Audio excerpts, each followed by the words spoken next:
Nessa manhã nós vamos meditar no texto que está em 1 João, capítulo 1, do versículo 1 até o de número 4.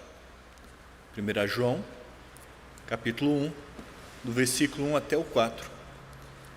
E eu peço a gentileza de você ir acompanhando devagar durante a mensagem esse texto bíblico.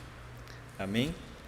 Então está escrito em 1 João, capítulo 1, do versículo 1 até o 4, o seguinte: o que era desde o princípio, o que temos ouvido, o que temos visto com os nossos próprios olhos, o que contemplamos e as nossas mãos apalparam com respeito ao verbo da vida. E a vida se manifestou e nós a temos visto e dela damos testemunho e vô-la anunciamos. A vida eterna, a qual estava com o Pai e nos foi manifestada. O que temos visto e ouvido e anunciamos também a vós outros, para que vós, igualmente, mantenhais comunhão conosco. Ora, a nossa comunhão é com o Pai e com seu Filho, Jesus Cristo. Estas coisas, pois, vos escrevemos para que a nossa alegria seja completa. Vamos orar mais uma vez? Senhor, no nome de Jesus, nós te agradecemos por estarmos aqui. Te agradecemos pela oportunidade que temos de cultuar, de te adorar, como igreja, como comunidade. Obrigado, Senhor.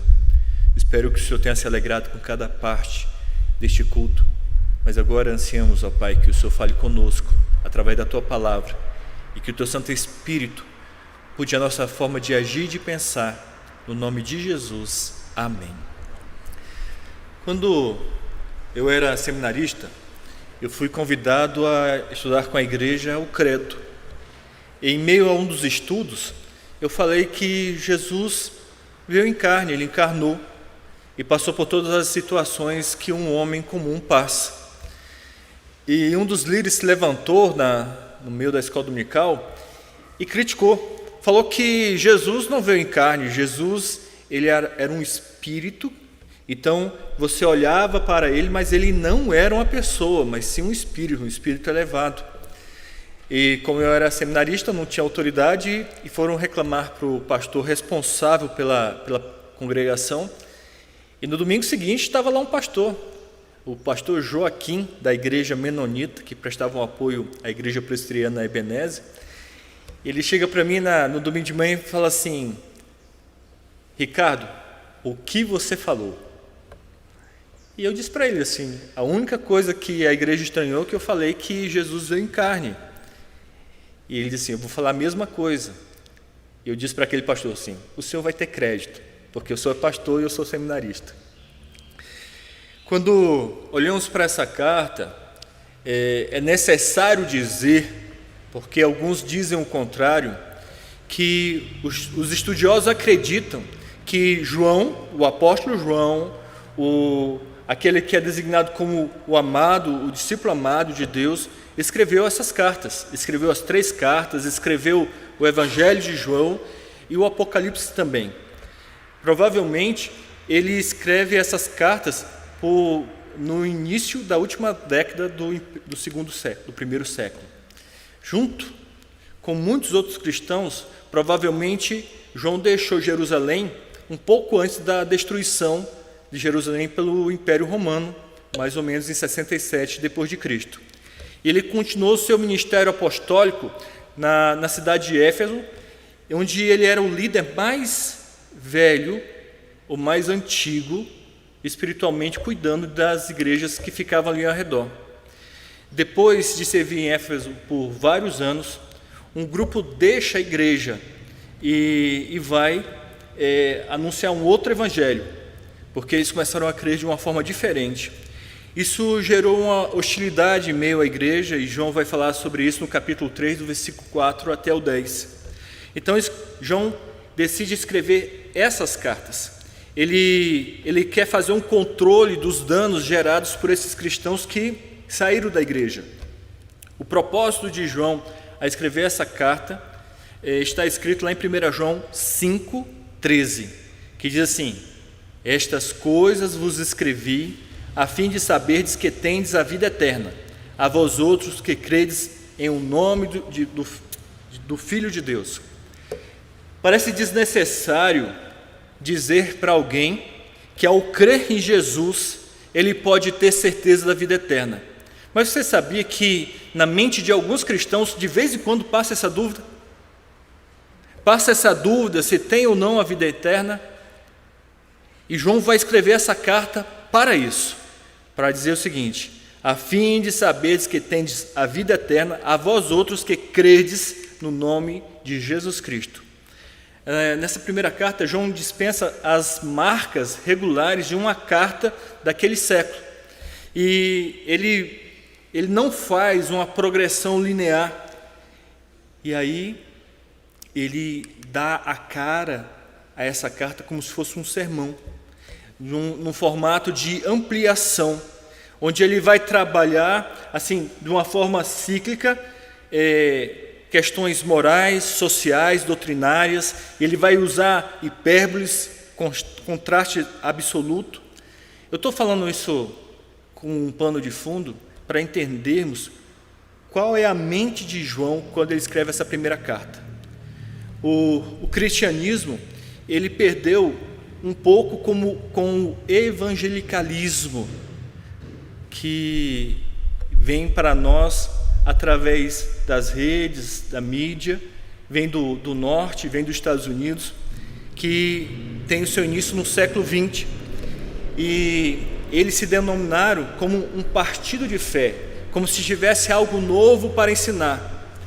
E nada mais era do que a igreja sendo influenciada pelo secularismo, pela ciência, universidade e a mídia. Isso tornou-se, esses ensinamentos trazidos dentro das universidades, tornou-se verdades. Com isso, 70% dos cristãos, jovens cristãos, desistirem muitas vezes de frequentar a igreja. Aqui mesmo na nossa comunidade temos uma tendência de criança, adolescente, quando chega o momento da juventude, entra na faculdade, há um afastamento, justamente por causa que esse secularismo, ele adquire marcas de verdade. Aquele que recebe essas informações do secularismo, eles a têm como verdade, como padrão. E isso por quê? Porque o evangelicalismo começa a definir a missão da igreja como apenas um local de cultivar a fé e não também um local para promover conhecimento da verdade. Em seu comentário sobre esta carta, John MacArthur diz o seguinte: vivemos uma era em que olha com suspeita para qualquer tipo de certeza ou convicção sobre a verdade. A verdade, ela se tornou relativa. Parece que cada um tem a sua verdade e aquilo é verdade. Nossa sociedade, ela concede validade igual a todas as opiniões filosóficas, exceto quando se trata da Bíblia. A Bíblia é tratada como algo desatualizado. Um dos maiores desafios do momento é a revolução sexual, que tem atingido dia por dia um distanciamento da verdade bíblica, da moralidade, onde abertamente, tão amplamente, é criticada como desatualizada e irrelevante para a sociedade a Bíblia. Há um pastor de renome no Brasil, que ele foi afastado sim, ele saiu da conversão, porque ele se coloca para reescrever a Bíblia, porque a Bíblia está desatualizada. É isso que torna a carta de João tão importante para estudarmos neste momento. Embora João esteja particularmente preocupado com os crentes e da sua salvação, ele fundamenta toda a sua carta na verdade eterna da palavra de Deus. João começa com a apresentação sobre a pessoa e obra de Jesus Cristo, a quem ele se refere como a palavra da vida. E esse é o tema da nossa mensagem, a palavra da vida. Em 1 João, capítulo 1, de 1 a 4, ele nos dá 5 certezas sobre a pessoa e obra de Jesus Cristo. A nossa mensagem, ela vai usar como esboço a seguinte estrutura: a palavra da vida como eterna, a palavra da vida como histórica, a palavra da vida é proclamada, a palavra da vida é relacional e a palavra da vida é eterna. A primeira certeza sobre a pessoa e obra de Jesus Cristo é que a palavra da vida é eterna.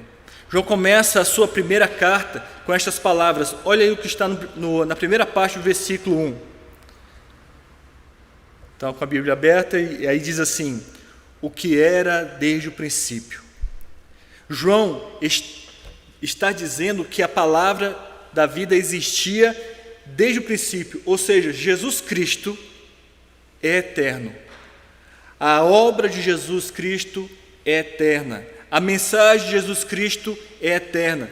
Veremos em breve que a palavra da vida se refere a Jesus e a sua obra. E no Evangelho se conclui que as boas novas é onde se encontra a salvação em Cristo Jesus. Quando João escreveu esta carta, uma semente de heresia antiga vem à tona, que é o gnosticismo. Esse gnosticismo estava se espalhando, que é uma filosofia misturada com a cultura judaica com a grega. E essa palavra gnosticismo tem a sua origem como gnose, é conhecimento, onde alguns homens diziam que tinham um conhecimento especial.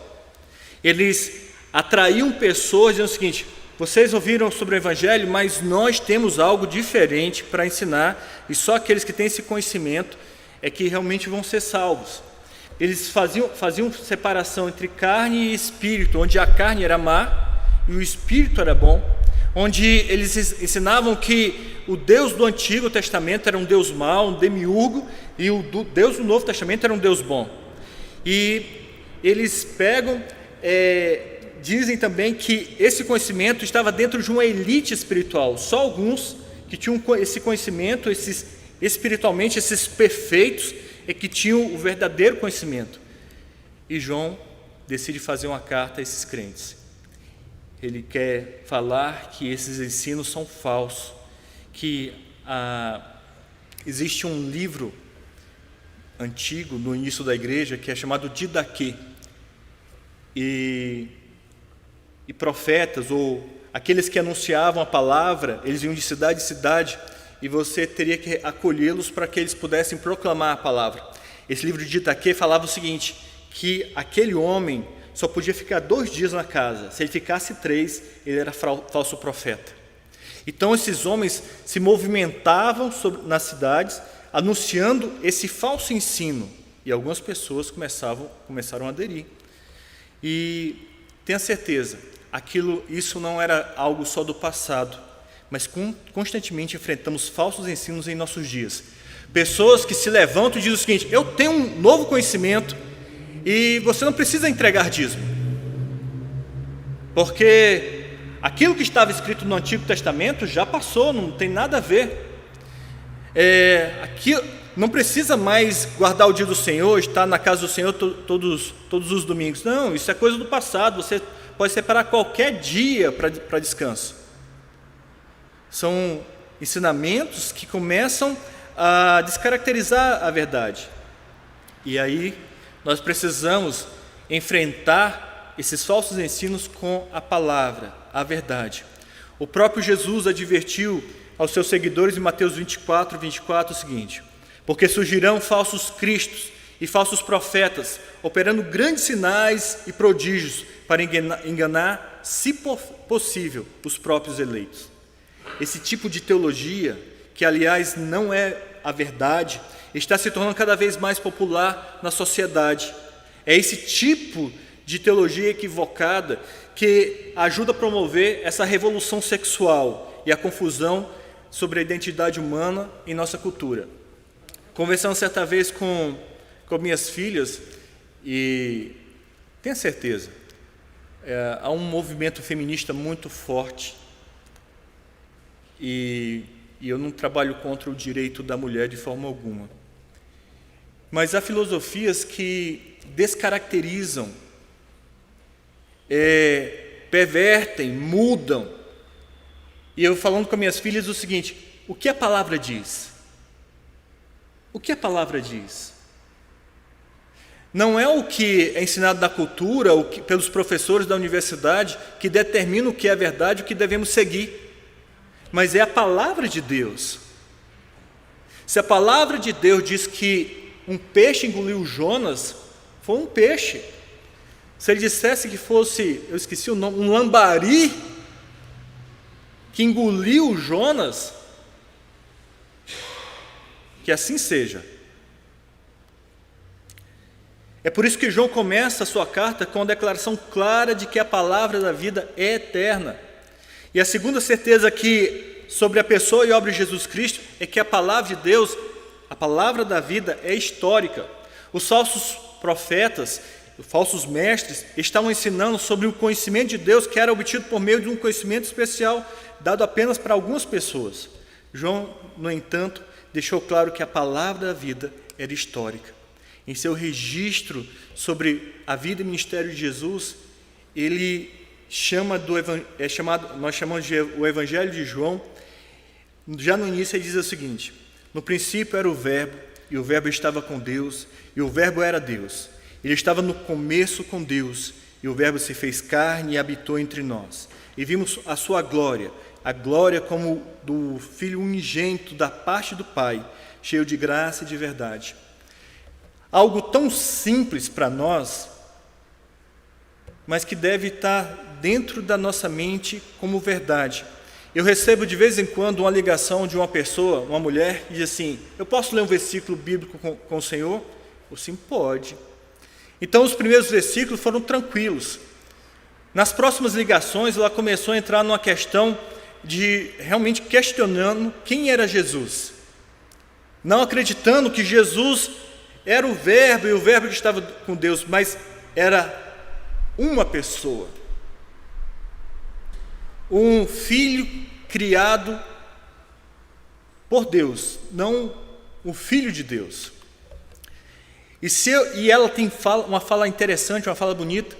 Se nós não tivermos cuidado, sorrateiramente vem chegando um ensino para nós, uma pessoa que fala muito bem, traz um ensino, e a gente acha aquele ensino muito interessante, mas é um ensino que não está na palavra de Deus. João escreve, olha só o que está na continuação do primeiro versículo: o que temos ouvido.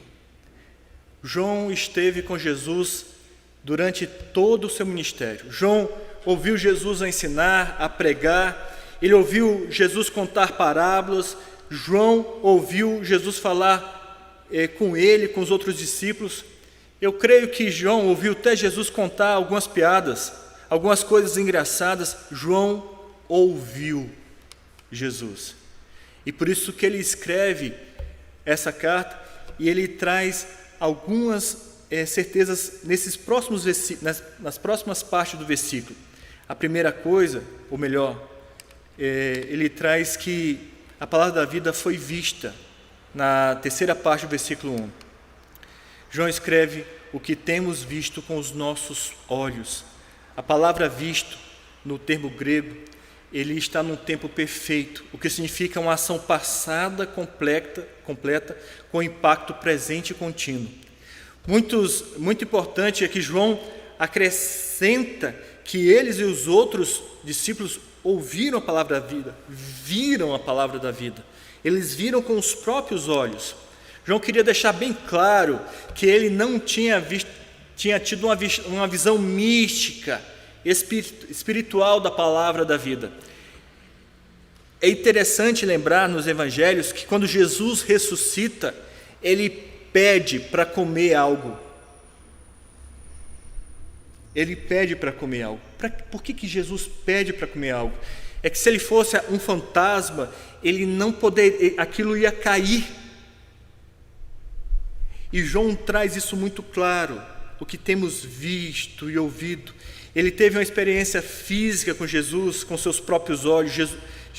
Ele viu Jesus todos os dias durante 3 anos desse ministério. E ele continua dizendo que a palavra da vida foi observada. Na 4ª parte do versículo 1, olha o que está escrito aí: o que temos visto com os nossos próprios olhos, o que contemplamos. qual a diferença entre visto e contemplado? A palavra grega para visto significa perceber pela vista, mas a palavra grega para contemplamos significa contemplar algo que estimula as faculdades morais e mentais de forma impressionante.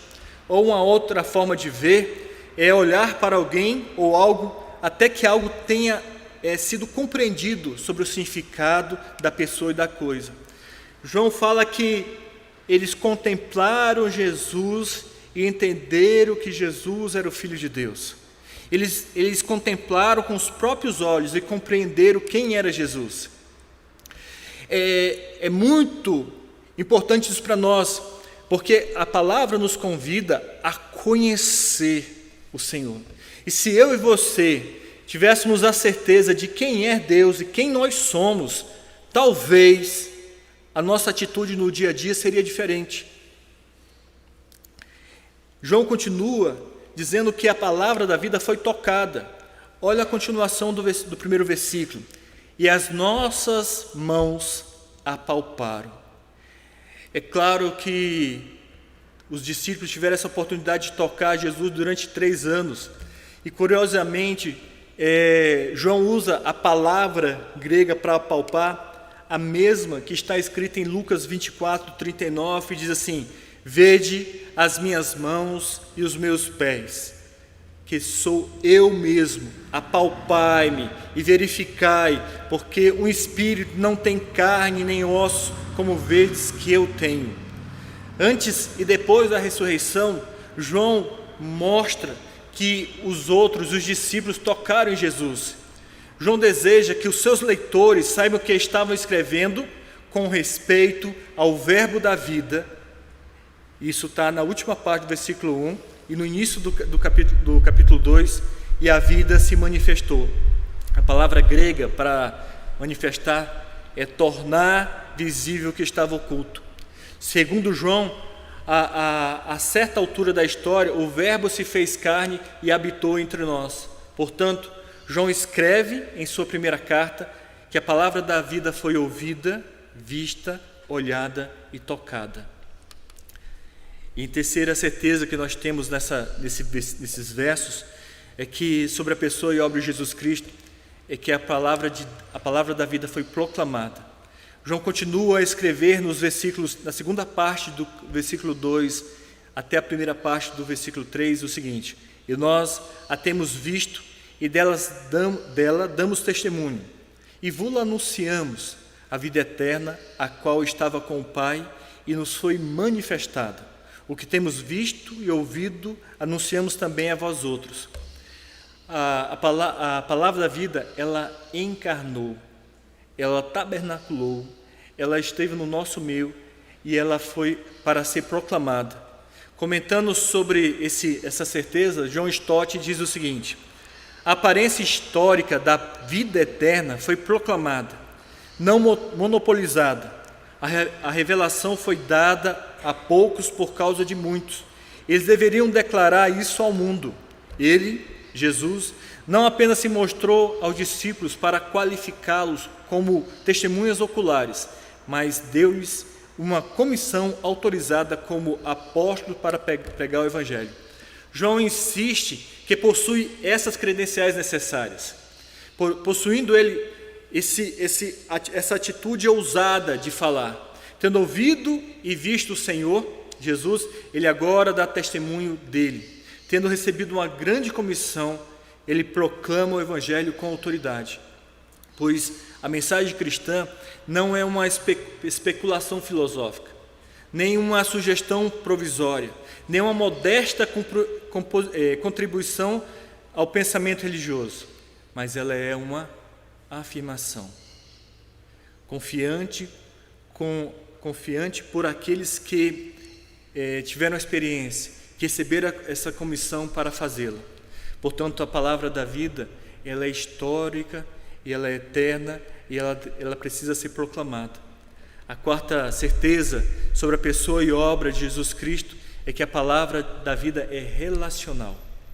João escreve na segunda parte do versículo 3 assim: para que vós igualmente mantenhais comunhão conosco, Ora, a nossa comunhão é com o Pai e com seu Filho, Jesus Cristo.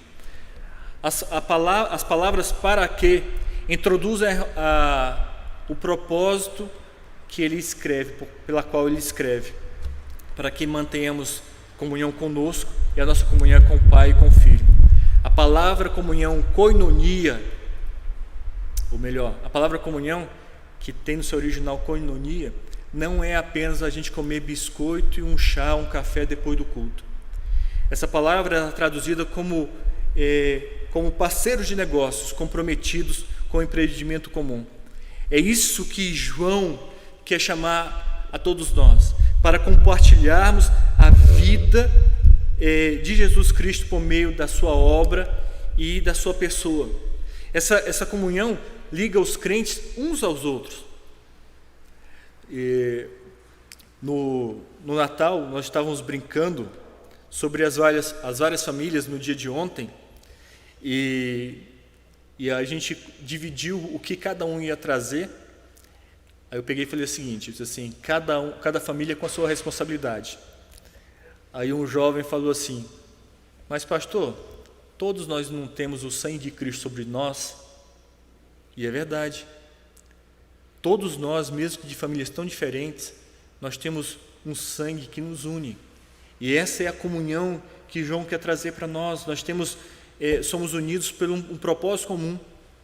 E a vida eterna é essa. A palavra da vida, ela é eterna, ela é histórica, é proclamada, mas ela tem a ver também com a relação. Eu quero abrir um parênteses aqui. O ano de 2022 vai ser um desafio para todos nós, porque no ano de 2022 vai haver eleições presidenciais, e na última foi muito triste, porque pessoas da mesma igreja, não estou dizendo de igrejas diferentes, mas pessoas da mesma igreja começaram a se degladiar. Eles esqueceram que tem um único sangue, nós somos um único corpo, e se acharam no direito de ofender outra pessoa. E não foram gentis com as palavras, foram palavras duras. Se uma eleição presidencial divide a igreja, meu Deus, eu quero aproveitar esse parênteses e te convidar a orar pela igreja no ano de 2022. Porque alguns irmãos nossos dizem assim, se tivesse perseguição seria diferente. Mas a gente não aguenta uma eleição presidencial. Agora eu quero fechar meu parênteses e voltar aqui. A quinta certeza sobre a pessoa e obra de Jesus Cristo é que a palavra da vida é alegre. João escreve no versículo 4, olha aí o que está escrito. Estas coisas, pois, vos escrevo para que a nossa alegria seja completa. O motivo da escrita dessa carta é que a gente já trouxe lá atrás as palavras para que. João prosseguiu dizendo, para a nossa alegria seja completa. A alegria de João é completa quando aqueles para quem ele escreveu a carta, para que eles entendessem essa questão da comunhão que eles tinham, uma comunhão que não era apenas uns com os outros, como irmãos em Cristo, mas uma comunhão que também com o Pai e com seu Filho.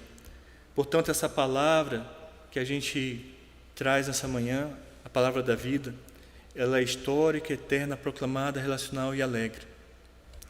Essa alegria não é uma felicidade que é pregada no mundo, porque se você olhar para os vários tipos de relacionamento, o relacionamento entre marido e mulher, o relacionamento de pais e filhos, o relacionamento que muitas vezes temos até na igreja, às vezes não são relacionamentos tão fáceis, como eu acabei de falar sobre a questão da eleição.